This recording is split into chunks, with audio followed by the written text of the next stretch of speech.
estamos, amigos, nuevo episodio de la Biblioteca Ufológica, como siempre con nuestro amigo Sergio Sánchez Rodríguez. Sergio, ¿cómo está todo por allá? ¿Cómo va la investigación? Muy bien, Diego, la investigación avanza a pasos constantes.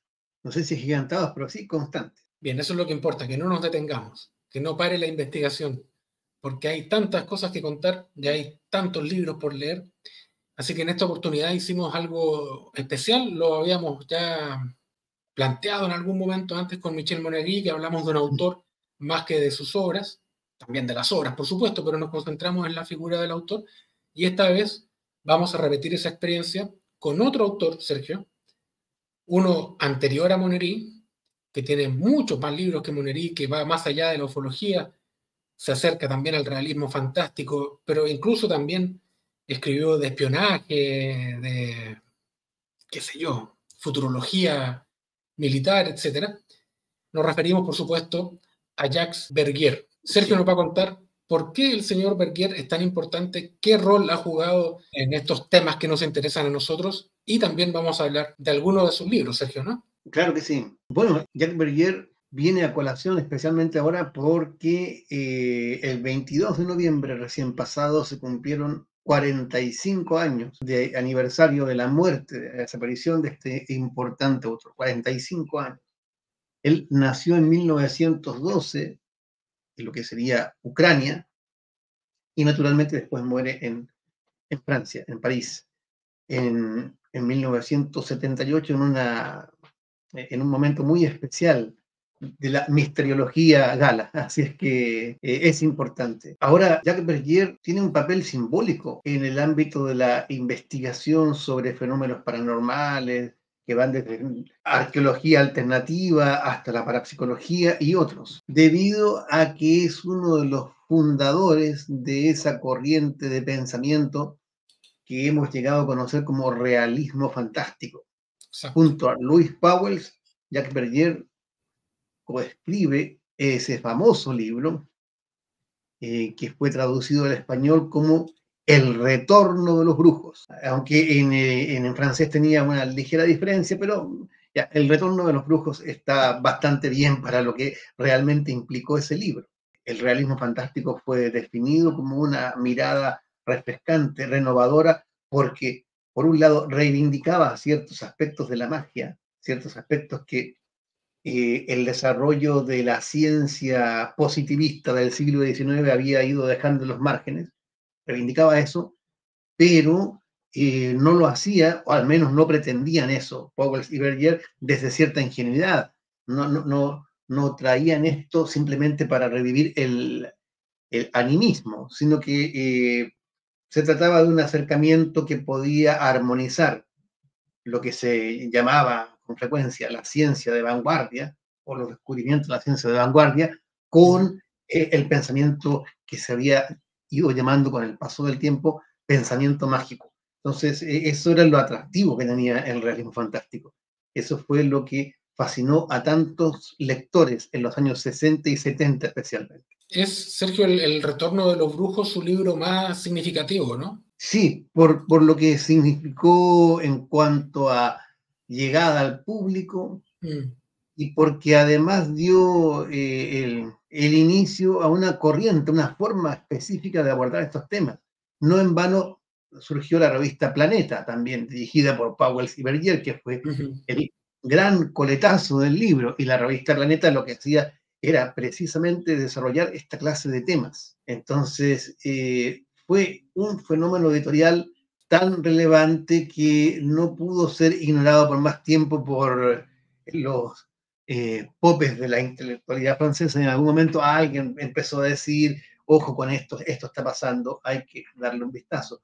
Hasta Humberto Eco en algún lugar también comenta sobre el fenómeno Planeta. Así es que fue un texto influyente, El retorno de los brujos, pero también la propia revista y el contexto general. Tiene otro coletazo, ¿no? La rebelión de los brujos, esta continuación Sí, del retorno de los brujos, pero no solo eso.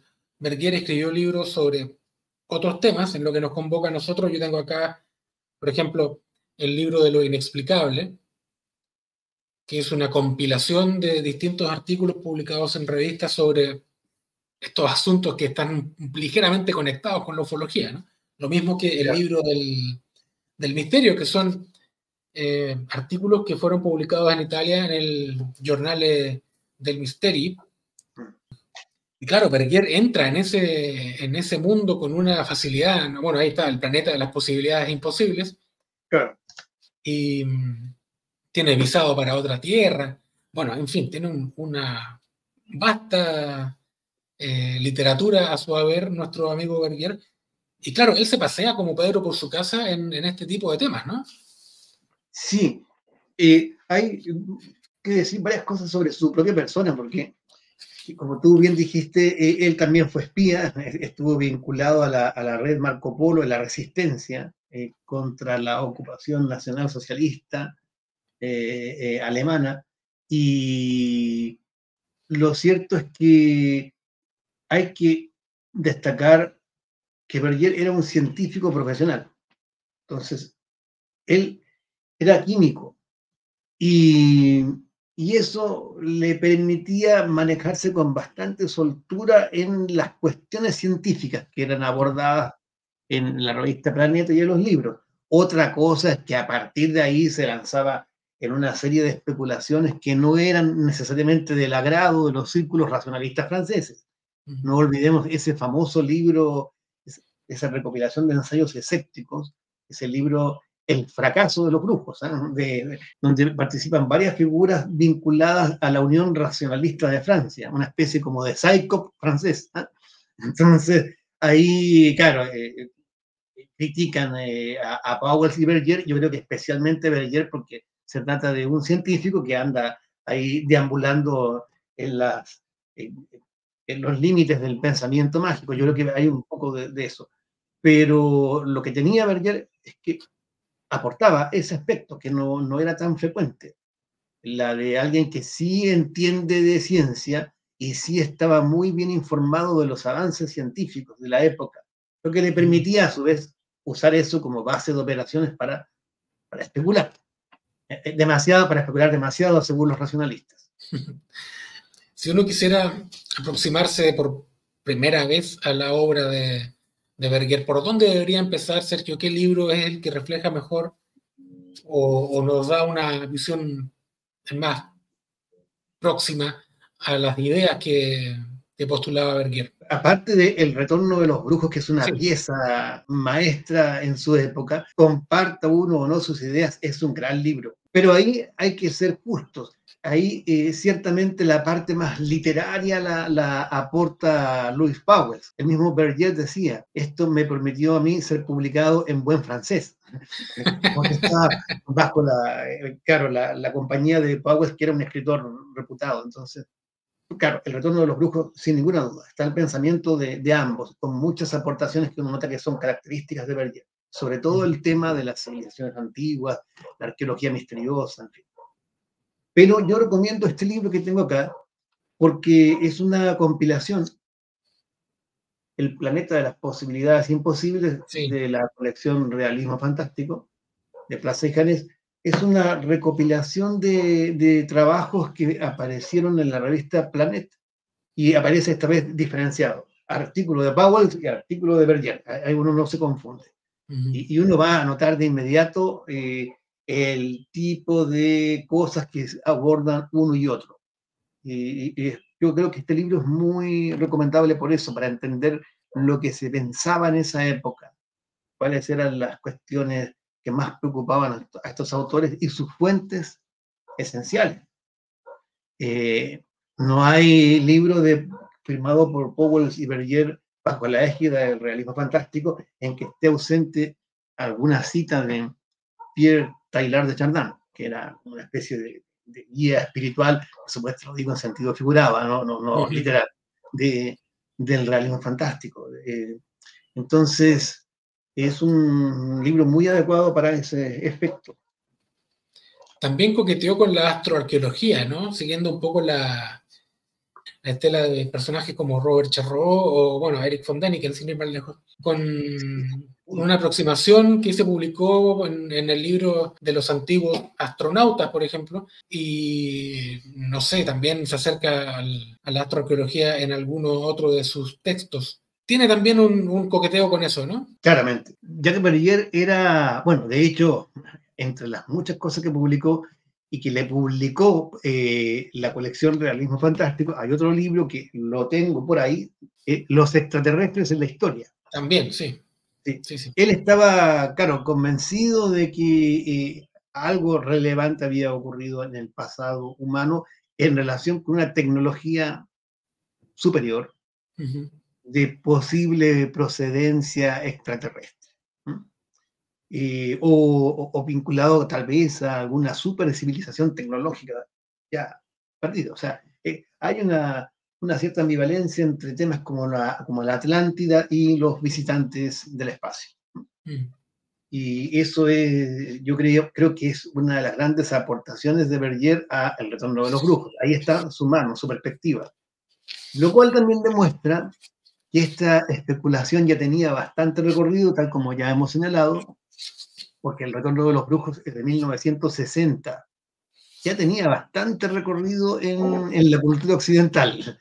Y uno comienza a mirar más allá y empiezan a aparecer más claves de ocultista origen respecto de la cuestión de señores, con mayúscula, señores que han estado en el origen de la civilización y que pueden ser interpretados tecnológicamente.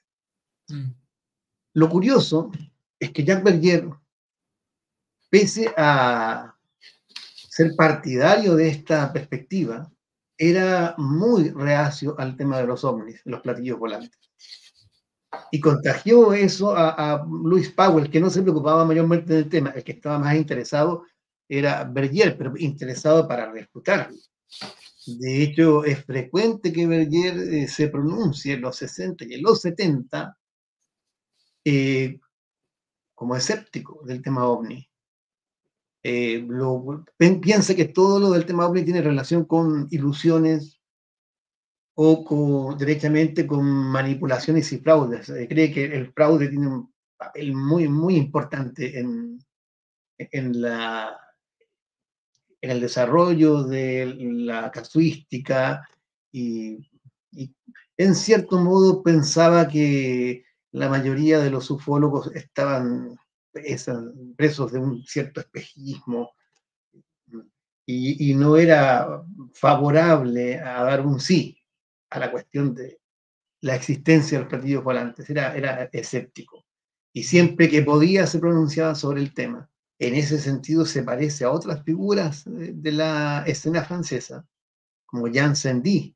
Jean Sandy es otro partidario de los antiguos astronautas a un modo muy particular. Jean Sandy es un personaje bien, bien especial, pero que sigue por un camino propio, pero que, como Bergier, era un fuerte crítico de la existencia de los platillos volantes, digámoslo así.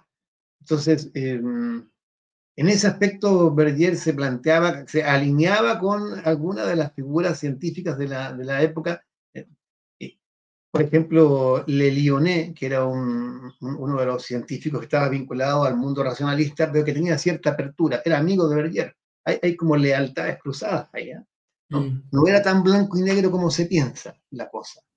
De hecho, es bien curioso que Jacques Bergier sentía una cierta fascinación por la Unión Soviética. Ahí se podría parecer a Everett Chapman, que era así, en el sentido propio, un comunista ortodoxo partidario de la Unión Soviética. Everett Chapman, que fue durante décadas el presidente de la Unión Racionalista de Francia. Bergier sentía fascinación por lo que estimaba que estaba haciendo la Unión Soviética en investigación parapsicológica. Gran parte de eso ha sido puesto en entredicho, de que se tratara realmente de noticias fiables, pero el gran divulgador de estas historias, de estos experimentos en el público occidental, eso que en un determinado submarino se pensaban ciertas cosas y personas que estaban en otro lugar captaban eso telepáticamente. El gran divulgador de todas estas historias fue precisamente Jacques Bergier. Así es que Bergier es muy interesante por eso, porque nadie le puede decir que era ignorante en ciencias, en modo alguno. De hecho, yo creo que se habría irritado con algunas de las cosas que se dicen hoy día. Me imagino qué tipo de epítetos o adjetivos habría soltado respecto de los terraplanistas. O sea, no tengo ninguna duda, ¿no? Pero tenía una vasta cultura científica, eso es indiscutible. Y eso le servía para legitimar sus coqueteos con lo misterioso. Claro. Tiene otro libro, lo mencionamos al comienzo, lo voy a citar ahora, tiene un libro que se llama El espionaje científico, tiene otra obra que se llama Guerra secreta bajo los océanos, o ha empezado la Tercera Guerra Mundial, de lo que se puede deducir que a Bergier le interesaban temas que iban mucho más allá de los temas misteriosos vinculados al realismo fantástico. ¿Qué legado deja Bergier? Quiero mencionar antes algo, antes que se me olvide, que en estos dos libros Bergier actúa más bien como compilador, por supuesto escribe también, pero él cumple ahí una función más de compilador de material escrito por otros especialistas. ¿Qué legado deja Bergier, Sergio, si es que lo vemos hoy día a 45 años de su muerte? ¿Y qué es lo que queda de él hoy, más allá de los libros? Yo creo que una cosa previa, hay muchos que podrían decir que el legado que nos deja es la pseudociencia. A ver, pongámonos en el contexto de la época. Los años 60 y 70 no son los de ahora. La gente en general no creía la Tierra plana en el occidente, tanto en el principal como en el periférico, ya había dejado de creer hace siglos en la Tierra plana. Y la gente en general apreciaba a las vacunas como tal, como un avance de la ciencia, de la medicina. Entonces, es distinto lo que pasó hoy día que lo que pasaba en esa época. Sí. Dicho lo anterior, yo soy reacio a ver las cosas tan negativamente porque cuando se habla de estos autores, porque se dice, mire, respecto de la arqueología misteriosa, lo que había que hacer era leer arqueólogos, y yo entiendo hacia dónde va esa crítica, pero también hubo muchos que nos fascinamos por una vía aparentemente indebida por cuestiones arqueológicas leyendo autores de este tipo. No es que permaneciésemos siempre adheridos o cautivos de sus interpretaciones, pero no soy tan negativo en mi evaluación de la relación de estos autores con la arqueología misteriosa. Mucha gente llegó así a conocer las terrazas de Baalbek, los guerreros de Tula, en fin, el Mahabharata, ahí lo leyeron, ahí lo encontraron. Aunque parezca increíble, de ahí surgieron vocaciones de arqueólogos hoy día. Entonces, las cosas no son tan blanco y negro. En ese sentido, creo que Bergier permitió a mucha gente conocer cuestiones relevantes del ámbito científico. Por ejemplo, mucha gente se enteró de que eran, ahora ya no es tan novedoso, pero en los 60 y en los 70, leyendo Jacques Bergier, que eran los quasars o los pulsars, porque él era el que divulgaba esas noticias sorprendentes de la astronomía. Tiene un libro, A la escucha de los planetas, ¿no? Otro libro que escribió él. Claro, hoy día ya hablar de física cuántica es un lugar común. Cuando uno le empiezan a decir ya la cosa cuántica, uno rápidamente, si uno pudiese tener una especie de, si me permite la palabra un poco fuerte, una especie de chantómetro, ya comienza inmediatamente a sonar la aguja, ¿cierto? Porque generalmente está... Se recalienta. Claro, en contextos que no tienen nada que ver. Yo, por ejemplo, jamás digo eso porque no tengo ningún tipo de pergamino científico para hablar sobre el tema. He leído sobre el tema como hace cualquier hijo de vecino acercándome a libros de divulgación científica. Pero no más allá, no voy a empezar a decir que si se me ocurre algo, voy a inventar algo y voy a agregar el apellido cuántico o cuántica, porque inmediatamente el chantómetro se activaría. ¿Qué tengo yo que hablar de física cuántica? Entonces, pero si mucha gente se enteró de esas cosas fue por Jacques Perrier, ¿no? Que hablaba de cuestiones de física que él sí entendía. Otra cosa que a partir de ahí ya pudiese elaborar especulaciones quizás desmesuradas, pero él sí las entendía y abrió a muchas mentes a esas posibilidades. Algunos dirán por las vías equivocadas, pero las abrió. Si de todas formas, como digo, no pensemos que los 60 y los 70 eran los de ahora. Si la verdad es que la hibridación y la mixtura no es tan insalubre como la muestran ahora. Creo que esto se puede poner también en el contexto de la fascinación por la astronáutica. Berger era muy competente en ese aspecto. Cada vez que escribía algo, escribía también con mucho conocimiento. Las misiones espaciales, entonces, de esos puritanismos yo no soy partidario. En realidad, Berger podía escribir sobre cualquier tema científico con solvencia, seamos bien justos, desde dinosaurios hasta agujeros negros, o sea, podía hacerlo. Tenía cultura científica vasta. Lo que pasa es que a partir de ahí se iba hacia otros terrenos y uno podrá compartirlo o no, y eso es lo que irritaba a la Unión Racionalista de Francia y a los escépticos. Pero yo reivindico eso, puso a disposición de innumerables lectores temas de la ciencia de avanzada, como se decía en la época, que de otras formas jamás habrían llegado a conocimiento del público, jamás. Me acordé, Sergio, perdona el paréntesis pedestre, pero me acordé ahora que mencionabas tú esto de la física cuántica y el chantómetro. Me acordé de un conocido ufólogo chileno que ahora es sanador cuántico, con Q. De esto mismo, una vez yo quedé muy impresionado, Diego, porque no lo estoy inventando, lo que pasa es que no recuerdo el nombre de la persona.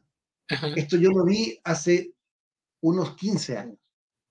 Entrevistaban a una chica, parece que era modelo, no sé lo que, pero no provenía del mundo de la ciencia, ¿eh? Ella. Entonces le preguntan, bueno, ¿a qué estás dedicada? Y ella dice, bueno, aparte de las sesiones de fotos y todo, estoy dedicada a la física cuántica. Y yo, no es que la estuviera subestimando, simplemente paré oreja porque me pareció como fuera del curso vital de ella. Entonces, no, como, sí, lo que pasa es que estaba leyendo un libro y creo que mencionó un libro, algo así del estilo de El Secreto, las leyes de atracción, algo así, algo del estilo. Entonces, es creer que yo me dedico a la física cuántica porque, no sé, me meto en temas sobre atraer con el poder de la mente la prosperidad o la salud, de ese tipo de cosas estamos hablando. Entonces, por eso yo Sí. digo, no pensemos que el ambiente del realismo fantástico del año 60 y 70 se parece a lo de ahora. En lo de ahora hay un decrecimiento intelectual, pero así como se dice en España, cuesta abajo y sin frenos, ¿eh? O sea, no es lo mismo ni remotamente. ¿Te imaginas tú la irritación que habría sentido Jacques Berger cuando le hubiesen soltado eso? Estoy dedicado a la física cuántica porque estoy simplemente planteándome metas y proyectando mi mente para obtenerlas. O O sea, estoy dedicado a la sanación cuántica. claro, sí, yo como que he evitado, ¿eh? Yo como que me he corrido como una anguila, así porque tú estás allá en Alemania y yo estoy aquí. Entonces, yo estoy acá. Oye, bueno, volvamos a Berger, no nos desviemos. El hombre entonces deja un legado, dices tú, Sergio, que tiene que ver con esa apertura hacia nuevos públicos finalmente, ¿no? Gente que no va a leer de física cuántica para volver a lo mismo, o no va a leer de arqueología, a los popes de la arqueología, sí leyó a Berger y finalmente derivó en lo otro, ¿no? Dio una vuelta un poco más larga, pero Berger ayudó un poco a ampliar los horizontes de mucha gente, probablemente. Sí, porque eh, eh, se dieron a conocer términos científicos que despertaban curiosidad en la juventud.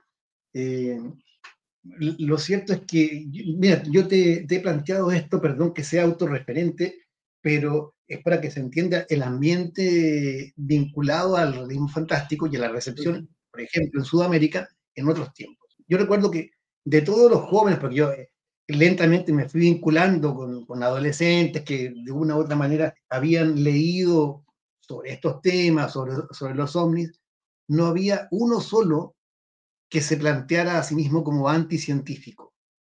Ninguno. todos pretendían estar precisamente basándose en la ciencia o en un nuevo giro de la ciencia o en una nueva perspectiva quizá más Claro, amplia, menos reduccionista. Pero nadie estaba demonizando a la ciencia en cuanto a tal, porque no era el ambiente de la época. No se había producido este giro así, que se ha venido produciendo más bien en tiempos recientes. No sí. había eso. Entonces, muchas de estas cosas, bastante especulativas, por cierto, pero como conceptos llegaban. No teníamos internet, pero buscábamos. Entonces, eh, bueno, luz mala, ¿qué significa? Agua pesada, conceptos así, buscábamos. Ujú. Entonces, por ejemplo, en nuestra perspectiva mental, aunque escandalice a algunos escépticos, las figuras como de Jacques Bergier e Isaac Asimov no eran tan diferentes. Sabíamos que Bergier creía en muchas más cosas que las de Isaac Asimov, Ujú.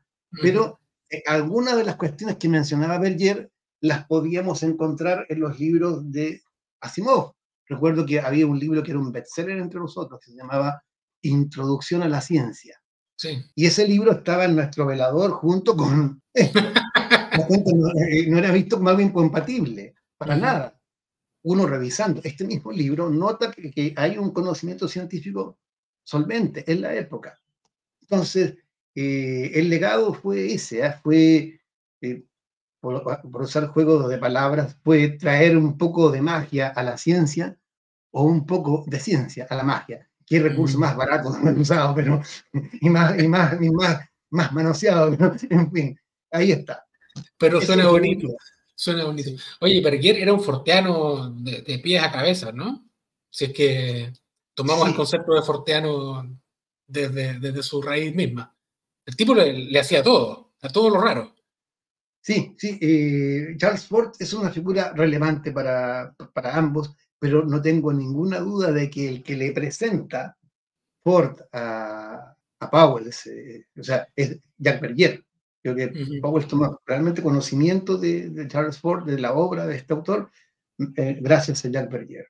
Otra cosa también es que Berger tiene una vinculación y conocimiento de la ciencia ficción, que en esa época también era mucho más importante que ahora. Claro. Hoy la ciencia ficción no es que haya perdido toda importancia, pero está muy vinculada hoy, lo cual se entiende, a escenarios distópicos, en fin, ya está muy entremezclada con otras cosas. Pero en Mm. los 60 y 70 era una vía legítima de especulación utópica, hasta de filosofía de la ciencia, política también. La ciencia ficción rápidamente se convirtió en un asunto muy serio en la forma de pensar la ciencia y los enigmas vinculados a ella. Mm. Así es que no nos perdamos tampoco con eso. Y muere, nótese, en 1978, en la década dorada de la ufología, él no siendo un ufólogo y Ujú. desconfiando de los contenidos de la ufología, pero totalmente inserto en la cultura del realismo fantástico. Eh, Absolutamente. sí, Absolutamente vinculado a la ufología, aun cuando no quisiera estarlo. de hecho, Aimé Michel formaba parte de sus amigos y Aimé Michel escribía en la revista Planeta. No sé qué habría pensado Jacques Berger si hubiese alcanzado a leer el libro que se publica el mismo año, pero no alcanzó a leer. Es muy difícil que eso haya ocurrido.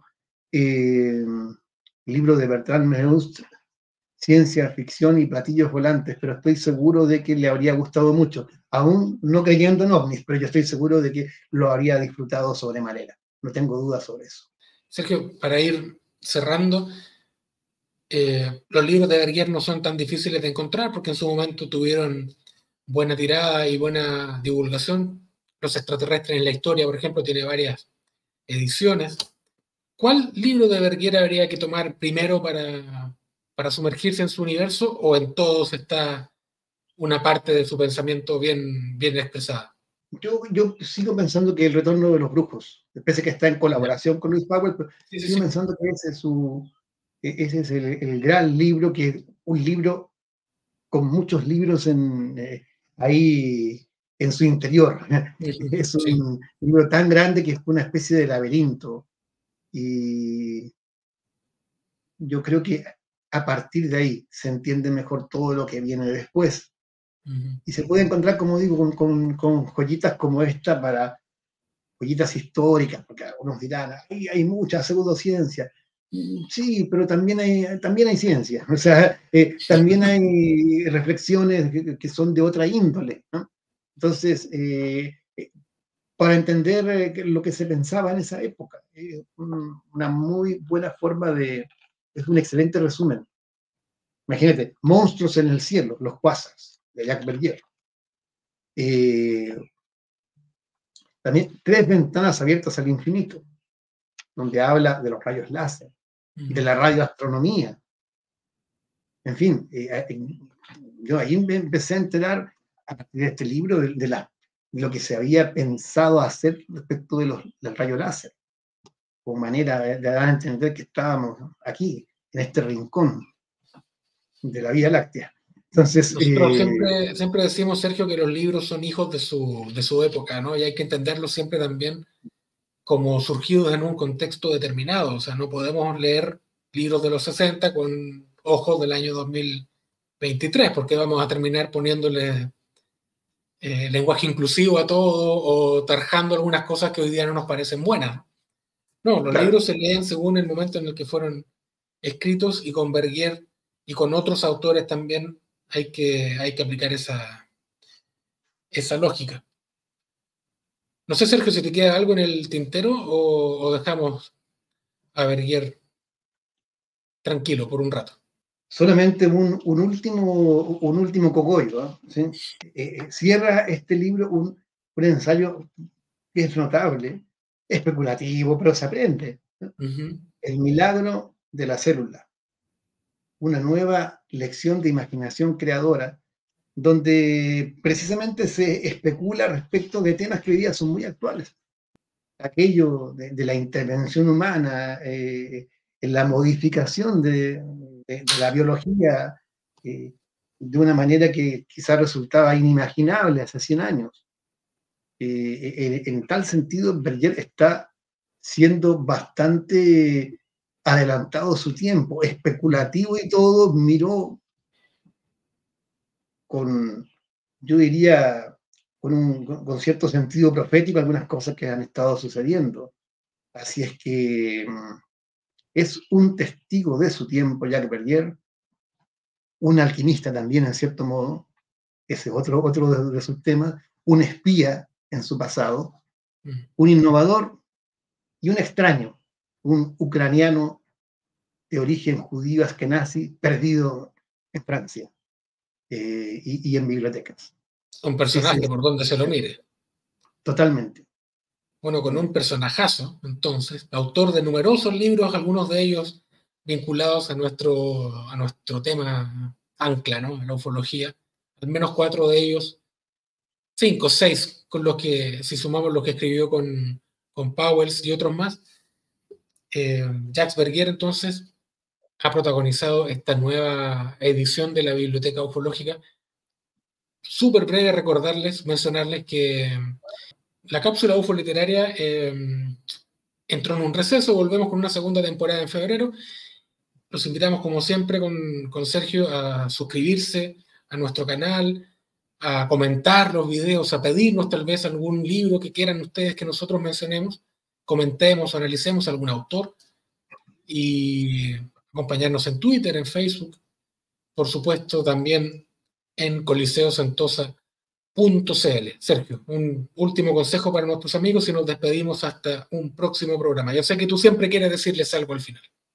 Sí, en este caso deben imaginarse que estoy yo diciéndolo junto con Jacques Verdier. Él lo habría dicho, porque él lo hacía mucho y con gran libertad intelectual. Él también les habría dicho a leer. Siguiendo entonces el dedo de Verguier y el dedo de Sergio, a leer. Nos vemos en un próximo programa. Muchas gracias por acompañarnos. Muchas gracias, Sergio. Será hasta un par de semanas más. Gracias. Chao. Chao, gracias.